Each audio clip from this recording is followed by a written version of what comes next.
ভাতৰ কাঁহীত চুলি কিহৰ আলামত কিহৰ লক্ষণ কিছুমানে ভাতৰ কাঁহীত চুলি পালে স্ত্ৰীৰ লগত সংৰাগ কৰে বহুতে আকৌ মাৰধৰ পৰ্যন্ত কৰে এনেকুৱা খবৰ পোৱা যায় মাত্ৰ ভাতৰ কাঁহীত চুলি পোৱাৰ কাৰণে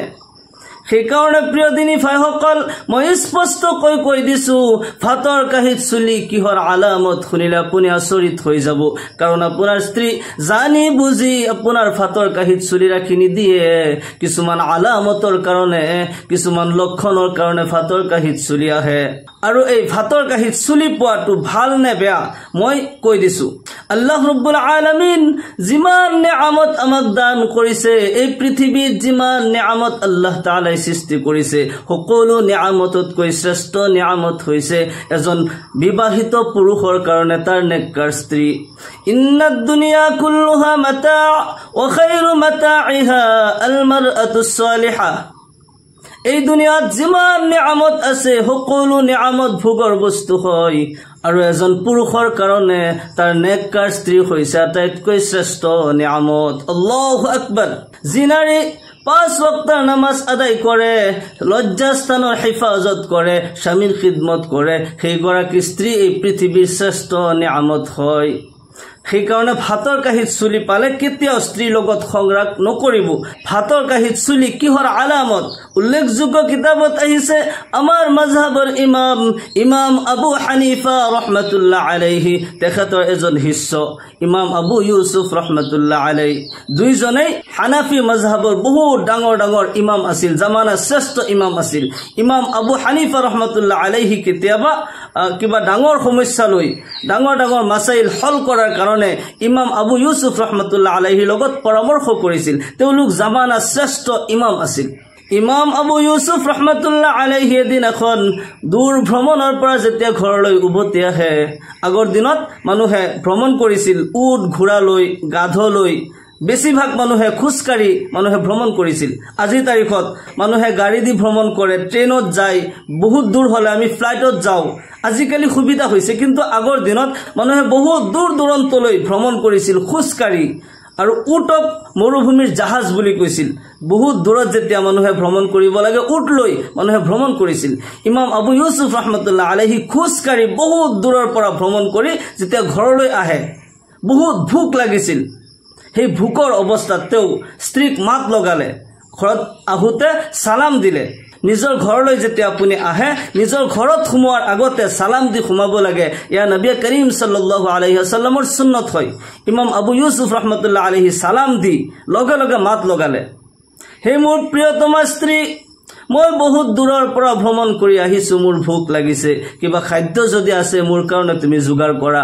ইমাম আবু ইউসুফ ৰাহমাতুল্লাহ আলাইহিৰ স্ত্ৰী ঘৰত দেখিলে কোনো কিছু যোগাৰ নাই কিন্তু স্বামীৰ ভোক লাগিছে তথাপিও স্বামীক সান্তনা দিয়াৰ কাৰণে ক'লে যে আপুনি ওযু কৰি বহক মই খানা ৰেডি কৰি আছো যেতিয়া দেখিলে ঘৰত কোনো কিছু যোগাৰ নাই তো খৰদৰ কৰি অতি কম সময়ৰ ভিতৰতে খানা যোগাৰ কৰি আনি ইমাম আবু ইউসুফ ৰাহমাতুল্লাহ আলাইহিৰ ওচৰত তেওঁ খানা পেশ কৰিলে তেওঁ বহুত দূৰৰ পৰা ভ্ৰমণ কৰি আহি ভোকৰ অৱস্থাত খানা খাই আছে ইমাম আবু ইউসুফৰ স্ত্ৰী চিন্তা কৰি আছে যে অতি কম সময়ৰ ভিতৰত মই খানা বনাই দিলো খানা বা কেনেকুৱা হৈছে স্বামীক যেতিয়া প্ৰশ্ন কৰে যে খানা কেনেকুৱা হৈছে মই অতি কম সময়ৰ ভিতৰতে খানা বনাই দিলো ইমাম আবু ইউসুফ ৰাহমাতুল্লাহ আলাইহি হাঁহি মুখে স্ত্ৰীক ধুনীয়াকৈ কয় যে তোমাৰ হাতত জাদু আছে তুমি খানা বনাইছা আৰু খানা বেয়া হ'ব খানা অত্যন্ত ভাল হৈছে বহুত সোৱাদ হৈছে কিন্তু তথাপিও স্ত্ৰীয়ে ভাবিলে যে কম সময়ৰ ভিতৰতে খৰদৰ কৰি খানা বনাই দিছো খানা কেনেকুৱা হৈছে মই নিজে টেষ্ট কৰি চাও নিজে যেতিয়া অলপমান মুখত লগাই চাই যেতিয়া অলপমান চাকি চালে আচৰিত হৈ গল যি খানা খোৱাৰ উপযুক্ত নহয় ৰান্দা অত্যন্ত জঘন্য হৈছে কান্দি দি আল্লাহ ৰাব্বুল আলামিনৰ ওচৰত হাত তুলি স্বামীৰ কাৰণে দোয়া কৰি আছে হে বিশ্ব ব্ৰহ্মাণ্ডৰ মালিক মোৰ স্বামী বহুত কষ্ট কৰি দূৰৰ পৰা ভ্ৰমণ কৰি আহিছে ভোকৰ অৱস্থাত মই কম সময়ৰ ভিতৰতে খানা পৰিবেশন কৰিলো কিন্তু খানা খোৱাৰ উপযুক্ত নহয় তথাপিও মোৰ স্বামী কোনো কমপ্লেইন কৰা নাই কোনো আপত্তি কৰা নাই উল্টা মোৰ কাৰণে প্ৰশংসা কৰিছে খানাৰ প্ৰশংসা কৰিছে হে বিশ্ব ব্ৰহ্মাণ্ডৰ মালিক হে পৰৱাৰদিগাৰ মোৰ স্বামীৰ জীৱন যৌৱনৰ সকলো গুনাহ খাতা তুমি মাফ কৰি দিয়া মোৰ স্বামীক তুমি দুনিয়া ও আখিৰাতত তুমি কামিয়াবি দান কৰা মোৰ স্বামী মোৰ প্ৰশংসা কৰিছে কোনো উজুৰ আপত্তি কৰা নাই ইমাম আবু ইউসুফ রহমতুল্লাহ আলাইহি খানার প্রশংসা করিলে, বিবির প্রশংসা করিলে, কিন্তু কোনো ধরনের উজুর আপত্তি করা নাই। কিছুদিনের পিছতেই ইমাম আবু ইউসুফ রহমতুল্লাহ আলাইহির ইন্তেকাল হয়। তেওঁ যেতিয়া ইন্তেকাল হৈ যায়, তেখেতৰ এজন শিষ্যই সপোন যোগে সাক্ষাৎ কৰিলে আৰু প্ৰশ্ন কৰিলে, হুজুৰ, কবৰৰ জীৱন আপোনাৰ কেনেকৈ কাটিছে? কবৰৰ জীৱনত আপোনাৰ শান্তি নে আপোনাৰ কষ্ট হৈছে? ইমাম আবু ইউসুফ ৰহমতুল্লাহ আলাইহি কয়, আল্লাহ ৰব্বুল আলামিন মোক জান্নাতৰ নিয়ামত দান কৰিছে, মই জান্নাতৰ আলহী হয়। আল্লাহ তাআলাই বিভিন্ন ধৰণৰ নাজ ও নিয়ামত মোক দান কৰিছে। শিষ্যই আকৌ প্ৰশ্ন কৰিলে, হুজুৰ, আপোনাৰ কোন আমলৰ কাৰণে আপুনি ইমান নাজ নিয়ামতৰ অধিকাৰী হৈছে, জান্নাতৰ আলহী হ'ব পাৰিছে? ইমাম আবু ইউসুফ ৰহমতুল্লাহ আলাইহি কয়, আল্লাহ তাআলাই মোৰ সেই আমল পছন্দ কৰিছে। এদিনাখন মই দূৰ ভ্ৰমণৰ পৰা যেতিয়া ঘৰলৈ উভতি আহোঁ, মই বহুত ভোকৰ অৱস্থাত আছিলোঁ। মোৰ স্ত্ৰীৰ ওচৰত যেতিয়া মই খানা বিচাৰোঁ, মোৰ স্ত্ৰী খৰদৰ কৰি কম সময়ৰ ভিতৰতে মোৰ কাৰণে খানা পৰিবেশন কৰিলে। খানা অত্যন্ত জঘন্য হৈছিল, ৰান্ধা বহুত ভাল হোৱা নাছিল। তথাপিও মই সেই খানা খাই স্ত্ৰীৰ প্ৰশংসা কৰিছিলোঁ। স্ত্ৰীয়ে যেতিয়া নিজে সেই খানা খাই দেখিলে যে সেই ৰান্ধা বিলকুল ভাল হোৱা নাই, তথাপিও মই সেই খানা আনন্দৰে খাইছোঁ, স্ত্ৰীৰ প্ৰশংসা কৰিছোঁ। লগে লগে মোৰ স্ত্ৰী কান্দি দি হাত তুলি আল্লাহ ৰব্বুল আলামিনৰ ওচৰত দোৱা কৰিছিল। আল্লাহ ৰব্বুল আলামিন মোৰ স্ত্ৰীৰ দোৱাৰ বৰকতত মোৰ জীৱনৰ গুনাহবোৰ মাফ কৰি দিছে আৰু জান্নাতৰ নাজ ও নিয়ামত দান কৰিছে। সুবহানাল্লাহ। সেইকাৰণে খানাৰ কেতিয়াও দুখ ওলাব নালাগে। আপোনাৰ ভাতৰ কাঁহীত যদি চুলি পাইছে, সেই চুলি পেলাই দি সেই খানা আপুনি খাব, খানাৰ সন্মান কৰিব। আল্লাহ ৰব্বুল আলামিন ৰিজিকত বৰকত দান কৰিব। আল্লাহ তাআলাই কোৰআনে কাৰিমত কয়, ওয়াকুলু ওয়াশৰাবু ওয়া লা তুসৰিফু ইন্নাহু লা ইউহিব্বুল মুসৰিফিন। হে বিশ্বৰ মানৱ জাতি, তোমালোকে মই দিয়া নিয়ামতসমূহৰ পৰা তোমালোকে ভক্ষণ কৰা আৰু পান কৰা, কিন্তু লা তুসৰিফু, অপচয় নকৰিবা। ইন্নাহু লা ইউহিব্বুল মুসৰিফিন, নিশ্চয় আল্লাহ ৰব্বুল আলামিন অপচয় কৰা সকলক পছন্দ নকৰে। আল্লাহ তাআলাই অপচয় কৰা, নোকচান কৰা বিলকুল ভাল নাপায়। বহুতেই ভাতৰ কাঁহীত হাত ধুই দিয়ে, বহুতেই খানা পেলাই দিয়ে। কিছু নিমখ কম খোৱাৰ কাৰণে, জ্বলা মছলা কম বেছি খোৱাৰ কাৰণে ভাতৰ কাঁহীত হাত ধুই দিয়ে, সেই ভাত পেলাই দিয়ে, নোকচান কৰে। আল্লাহ ৰব্বুল আলামিন বিলকুল পছন্দ নকৰে। ভাতৰ কাঁহীত চুলি পালে আপুনি সেই ভাত পেলাই নিদিব, চুলি পেলাই দি সেই খানা আপুনি খাব। আল্লাহ ৰব্বুল আলামিন আপোনাৰ ৰিজিকত বৰকত দান কৰিব। আল্লাহৰ নবী জনাবে মুহাম্মদুৰ ৰাসূলুল্লাহ সাল্লাল্লাহু আলাইহি ওয়াসাল্লামৰ এজন সাহাবা,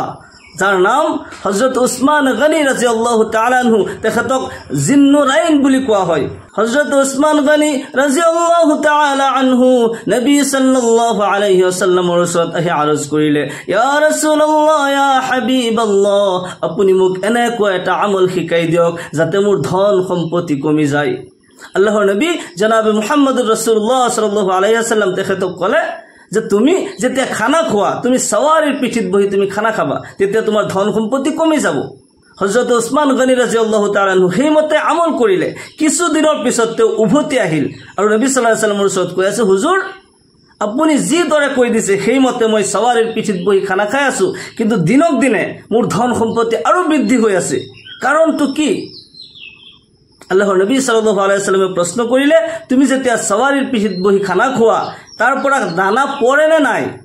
উসমান গনি ৰাদিয়াল্লাহু তাআলা আনহু কয়, দানা পৰি যায় যেতিয়া মই লগে লগে নামি আহোঁ। এটা দানাও যদি পৰে, মই ওপৰৰ পৰা নামি আহি সেই দানা উঠাই ধুনীয়াকৈ ধুই মই আকৌ সেই খানাৰ লগত মিলাই মই খাই দিওঁ।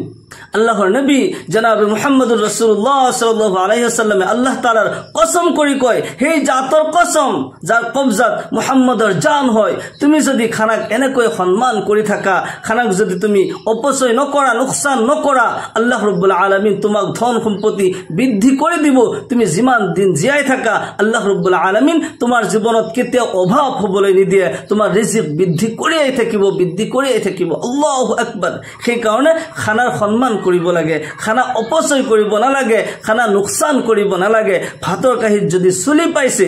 আপুনি সেই চুলি পেলাই দিব আৰু সেই খানা আপুনি আনন্দৰে ভোগ কৰিব আল্লাহ ৰাব্বুল আলামিন ৰিজিকত বৰকত দিব আকাবিৰ সকলে লিখিছে ভাতৰ কাঁহীত চুলি পোৱাটো এটি ৰিজিক বৃদ্ধি হোৱাৰ আলামত হয় নাজু নিয়ামত আহাৰ আলামত হয় ধন বৃদ্ধি হোৱাৰ এয়া আলামত হয় লক্ষণ হয় ভাল লক্ষণ হয় কিন্তু আমাৰ মহিলা মা ভনীসকল যেতিয়া খানা বনাওতে সুন্নতি নিয়মত অজু কৰি লৈ মূৰৰ চুলি বান্ধি লৈ আপুনি খানা বনাব চুলি এৰি দি যদি আপুনি খানা বনাইছে তাৰ পৰা চুলি পৰে তেতিয়া তো আপুনি জানি বুজি কৰা হৈছে কিন্তু যেতিয়া আপুনি সুন্নতি নিয়মত অজু কৰি লৈ মূৰৰ চুলি বান্ধি যেতিয়া আপুনি খানা বনাবলৈ যাব প্ৰত্যেক বস্তু ধৰোতে প্ৰত্যেক কামৰ আৰম্ভণিতে আপুনি যেতিয়া বিসমিল্লাহ পঢ়িব ইয়াৰ পিছতো ভাতৰ কাঁহীত চুলি পালে হেয়া ভাল লক্ষণ হয় ৰিজিক বৃদ্ধিৰ আলামত হয় আল্লাহ ৰাব্বুল আলামিন আমাক সকলোকে দ্বীনৰ সহি সমজ দান কৰক সকলোকে আল্লাহুম্মা আমিন ওয়া আখিৰু দাওয়ানা আলহামদুলিল্লাহি ৰাব্বিল আলামিন আসসালামু আলাইকুম ওয়া ৰাহমাতুল্লাহি ওয়া বাৰাকাতুহু।